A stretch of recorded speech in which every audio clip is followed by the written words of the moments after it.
Sobre ese tema, sobre lo que se viene el próximo miércoles, esta movilización sobre la situación política, la economía, va a estar Pancho en un minuto nada más. Gracias, Débora, por haber venido. ¿Te esperamos el próximo domingo? Gracias, sí. Bueno, Pancho, con más...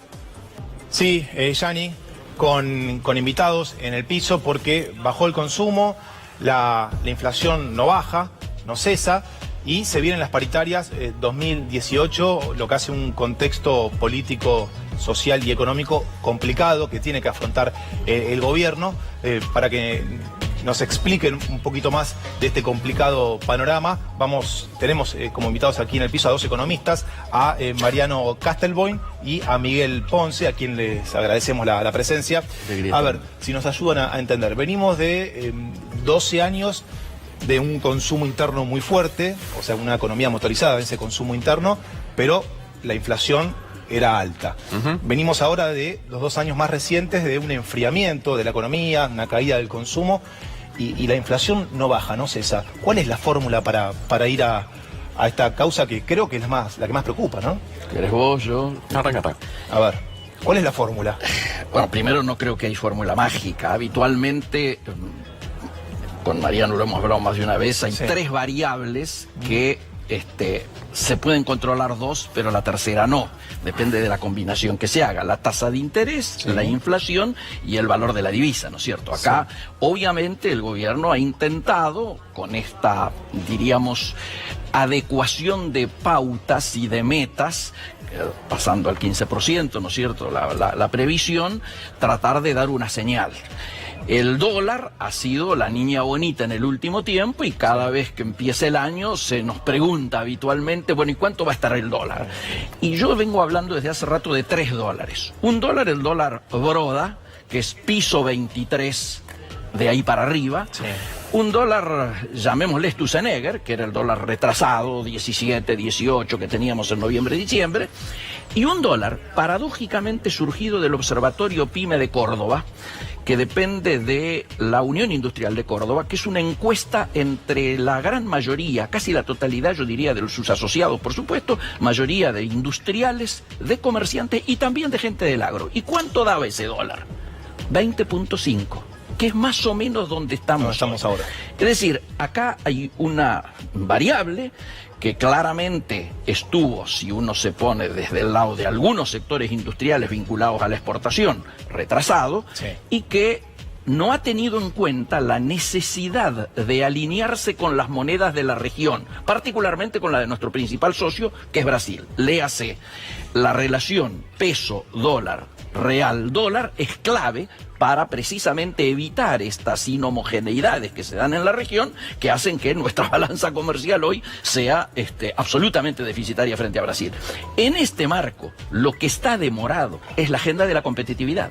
Aquí, para algunos, el retraso, solucionar el retraso cambiario era condición necesaria. Para la mayoría de nosotros es condición necesaria, pero no suficiente.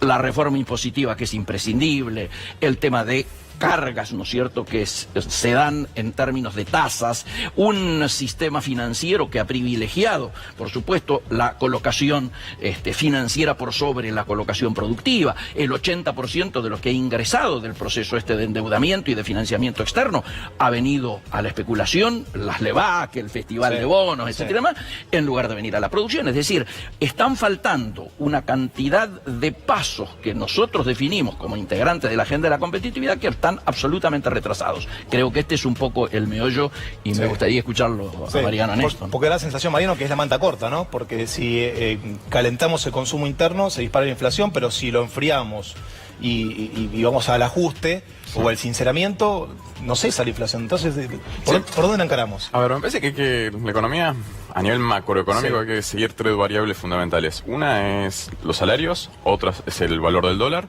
y otra es la tasa de interés. El gobierno nacional lo que hizo fue ponerle el pie encima a los salarios, también a las jubilaciones y a las pensiones.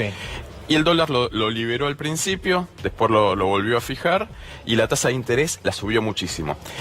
Haber aumentado tanto la tasa de interés beneficia muchísimo al sector financiero, a los bancos y haber fijado, primero aumentado, después fijado el dólar y al mismo tiempo haber subido las tarifas de los servicios públicos, lo que generó fue un cambio en la estructura de precios relativos muy fuerte. Y ese cambio lo que ha provocado es este proceso inflacionario. El gobierno tuvo un error de diagnóstico, o por lo menos de acuerdo a su discurso, tuvo un error de diagnóstico. Hacia adentro no sabemos, pero dijo que la liberalización del mercado cambiario, la quita del cepo, no iba a tener efecto inflacionario. Fue impresionante el efecto inflacionario que tuvo. Después dijo, el aumento de las tarifas tampoco va a tener efecto inflacionario. Fue impresionante. Sí. Después le echaron la culpa a la herencia. Dijeron, la emisión monetaria del gobierno anterior era lo que generaba la inflación. Tampoco se verifica, sigue el proceso inflacionario. Evidentemente en la Argentina hay conflicto distributivo. Hay sectores, tanto de la producción como del trabajo, que pugnan por el presupuesto de los consumidores. Entonces, en ese proceso el gobierno ha sido muy blando con los grandes formadores de precios y muy duro con los trabajadores. Entonces, en esta dinámica todavía no se encontró el equilibrio y lamentablemente esto está provocando una caída del consumo muy fuerte, fundamentalmente del consumo masivo, porque hay sectores, como ejemplo la automotriz, que está en niveles récords de venta. Sí. Motos también, sector inmobiliario, el turismo exterior. Hay sectores que están muy bien, pero lamentablemente los sectores medios, bajos y bajos están en una situación muy dura, crítica, y están cayendo consumos básicos de la canasta alimentaria muy importantes, como la leche, por ejemplo. Claro. Y yo retomo lo tuyo, sí, en términos de mercado interno o mercado externo, o achicamiento, enfriamiento de mercado, ¿no? Enfriamiento. Así es. Es una falsa dicotomía. Desde el primer momento en el gobierno hubo dos falsas dicotomías. La primera, inversiones versus mercado interno. Es decir, la famosa lluvia de inversiones. Pero además porque se decía que el único crecimiento genuino era el basado en inversiones y no en el calentamiento del mercado interno. Falso. ¿Por qué? Porque no van a venir inversiones si no hay mercado interno. Es decir, nosotros decimos mercado interno más inversiones. Claro, ¿quién va a invertir en un país donde la gente no invierte? Segundo asunto, shock o gradualismo. También es una falsa dicotomía, porque obviamente había que hacer medidas que tenían que ser tomadas en estilo shock y otras que tenían que ser graduales. El comienzo para GAI, la salida del cepo, el pago a los holdouts, para nosotros esto era imprescindible como un primer paso para volver al mundo. Era una señal. Era una señal. Eso sí tenía que ser en shock. Obviamente el gradualismo de lo que tiene que ver la manera en que se ordenan las cuentas, la manera en que se sinceran las tarifas, no puede haber sido como todavía se sigue efectuando, donde si miramos lo que recién contaba Débora de los aumentos inflacionarios de este mes, tanto en este mes como en enero como en febrero, si uno mira, el principal alentador del proceso de inversión ha sido el Estado, porque el agua, el gas, la luz, la nafta, el transporte, es decir, en todo esto el Estado algo tiene que ver. Entonces nos parece necesario ir clarificando estos temas y tratando lógicamente de generar las reformas estructurales que están pendientes de una manera progresiva. Es decir, el tema impositivo no puede seguir atentándose contra el consumo y contra la producción. Claramente hay que ir con el patrimonio.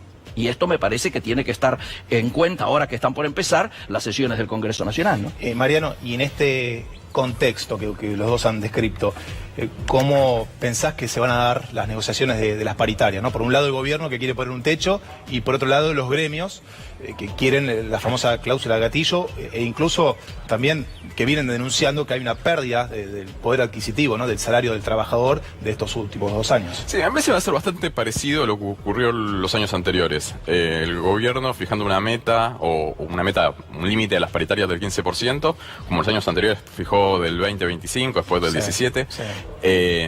Los sindicatos consiguiendo un poquito más, seguramente entre el 15 y el 20, la mayoría. Por ahí no en el acuerdo nominal el valor que se dé sea ese, pero después hay aumentos no remunerativos, compensaciones, adecuaciones dentro de las condiciones de la paritaria que van a hacer que el incremento real sea un poco más cercano al 20% que al 15%, pero lamentablemente creo que en el contexto inflacionario de la Argentina se van a quedar cortos, no va a haber seguramente cláusula gatillo, le van a cambiar el nombre, van a decir, bueno, en noviembre, en diciembre nos sentamos nuevamente a negociar, pero no un incremento automático, sino una nueva negociación, una nueva apertura de paritarias. Y el gran problema va a ser que la inflación va a ser más alta. El año pasado el gobierno se equivocó, consultoras privadas se equivocaron, la inflación proyectada era en torno del 20% para las consultoras, terminó siendo del 25%, el anterior las consultoras decían 30 y terminó siendo 41. Sí. Creo que este año va a pasar algo parecido. Las consultoras están dando 19.4, seguramente va a estar mucho más cerca entre el 23 y 24% de la inflación este año, y el gobierno con este 15% me parece que ya nadie puede creer que la inflación va a llegar a ese nivel, va a ser obviamente mucho más alta, habida cuenta los incrementos de tarifas y de precios que ya se han verificado al principio del año. Recién hablabas de formadores de precios. ¿Necesitamos un nuevo Guillermo Moreno? Pregunto. No, yo quiero tomar lo que decías. Hay que sentarse a negociar con los formadores de precios, ¿no? Sí, claro, sí, claro. Bueno, primer asunto, acá hay algunas contradicciones que son generalizables en términos de, yo diría, incompatibilidades que hacen difícil controlar no solo los precios, sino algunas otras cosas. Nosotros creemos, y en este sentido yo estoy en la Comisión Económica de la Unión Cívica Radical, y nosotros estamos mirando con mucha preocupación lo que están pasando en 4 áreas donde claramente hay una flagrante colisión de intereses en áreas que son claves. Precios. Obviamente el secretario de Comercio no puede ser el dueño de la Anónima, el secretario de Energía no puede tener que ver con la Shell, el secretario de Agricultura no puede ser el presidente de la Sociedad Rural. Digo, me parece que hay algunas cuestiones que hacen lo que allá en el 72, y con esto estoy deschavando mi edad, recorríamos el país con Raúl Alfonsín, no estoy en el 82, en el 72, cuando recién empezábamos y hablábamos de la necesidad de que el Estado intervenga en este tipo de situaciones para evitar que el gallinero libre, con la gallina libre, sea cuidado por zorros libres. Me parece que acá hay varios gallineros libres que están siendo cuidados por zorros libres. Bien, y sí, a mí me parece que ningún extremo es positivo. Guillermo Moreno representaba un extremo. Era realmente muy autoritario, no se podía negociar, generaba mucha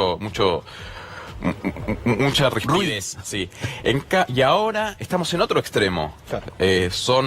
No son amigos, son empleados. A ver, los funcionarios que hoy están en el gobierno, los primeros cargos ministeriales del Poder Ejecutivo, vienen del poder financiero, la mayoría de ellos, o del sector energético y del sector de la comercialización, y son conscientes que están transitoriamente en el gobierno, después vuelven a sus lugares de origen, y no creo que hoy, habida cuenta las decisiones de política económica que se han tomado, hayan decidido en favor del interés nacional, sino que claramente beneficiaron el interés del sector financiero, del sector comercial, del sector energético. No veo que estén tomándose decisiones en favor del interés nacional, y eso me parece que nos debería preocupar mucho y tomar conciencia de cuando vamos a votar a quiénes estamos votando. Los dos hicieron referencia y destacaron este guiño al sector financiero en estos últimos 2 años. Entonces, a ver, ¿habría que virar y empezar a no darle tanto la espalda al sector productivo? Esencial. O sea, dar este guiño al sector financiero, ¿va en detrimento del sector productivo? Sin discusión. A ver, el sector financiero debiera estar al servicio del financiamiento de la economía real. Acá tenemos los créditos más caros de la región, y nuestras pymes no gozan de los beneficios que, por ejemplo, una pyme del otro lado de la frontera en Brasil goza del BNDES, del Banco de Brasil. Pero además, seguimos planteando esta situación que vos hacías referencia recién en términos de las paritarias y el sector financiero. Obviamente, como el financiamiento externo al que hemos llegado, que es elevado, se ha encarecido por el aumento de la tasa, el gobierno salió a buscar dinero local, ¿no es cierto? Y larga un bono que lo vendieron como muy exitoso, porque realmente hubo mucha gente que compró el bono. ¿Por qué fue tan exitoso? Porque además de darte la tasa del Banco Central, te dieron 3 puntos más y cláusula gatillo. Es decir, le das cláusula gatillo a los especuladores y se la negás a los trabajadores. Esto es una contradicción que objetivamente nos llama mucho la atención y que debe ser rectificada. Como deben ser rectificadas algunas medidas que están atentando directamente contra el aparato productivo y contra el comercio exterior, como es tener parado el Instituto Nacional de Tecnología Industrial por haber echado a 258 trabajadores que a nuestro juicio es una de las aberraciones más importantes que están ocurriendo en este momento. Para que tengan idea, existe posibilidad de que el comercio exterior argentino se pare, porque así como anteriormente en las DEJAI, las declaraciones juradas anticipadas de importación, o ahora en el SIMI, el Sistema Integrado de Monitoreo de Importaciones, tiene que intervenir el ANMAT, el INTI, etcétera, y demás. Obviamente el INTI, porque la propia conducción lo decidió, hizo una suerte de lockout, que ahora va a continuar con el paro hasta que no se resuelva esta situación. Nosotros pedimos que rápidamente sea resuelta esta situación. Mariano, ¿y cuál sería un buen signo, una buena señal hacia el sector productivo, pensando en reactivar el motor, ¿no? Sí, evidentemente acá lo que hace falta es estudiar las experiencias exitosas en el siglo XX que han fomentado el desarrollo y el crecimiento de las economías. No se aplican programas de liberalización comercial como está aplicando este gobierno, sino un control inteligente fomentando el desarrollo de la pequeña y mediana empresa, favoreciéndola para poder incorporar la tecnología del exterior y al mismo tiempo subsidiando un proceso de inversiones a partir de créditos a menor tasa, más plazo, exenciones impositivas y un seguimiento de ese proceso. Hoy se está dejando al mercado que regule la situación y no es el Estado con planificación estatal. Parece que en todas las experiencias de desarrollo de Japón, de Corea, de los tigres asiáticos, hoy de China, lo que ha ocurrido siempre fue un Estado que conoce el funcionamiento de la economía y que se involucra en los mercados, no deja el libre hacer. Interviene directamente, está encima con estímulos y con castigos para quien no cumple con las condiciones que se prevén en los acuerdos. La sensación entonces es, como todo orden de la vida, los extremos nunca son buenos, ¿no? Ni el libre mercado, ni un exceso de proteccionismo por parte del Estado. Absolutamente, yo suscribo lo que lógicamente dice Mariano en este término. Hemos pasado de una situación determinada a otra extrema y creo que ninguna de las dos está dando solución. ¿Y por qué vamos de blanco en negro constantemente y no aceptamos los grises? Es lamentable, pero acá tenemos que decir que hasta que no se solucione este famoso problema de la grieta, la grieta no solo no nos ha permitido solucionar los problemas pendientes estructurales, nos impide hasta siquiera enfrentarlos. Es decir, nosotros venimos diciendo que desde el comienzo del cambio de gobierno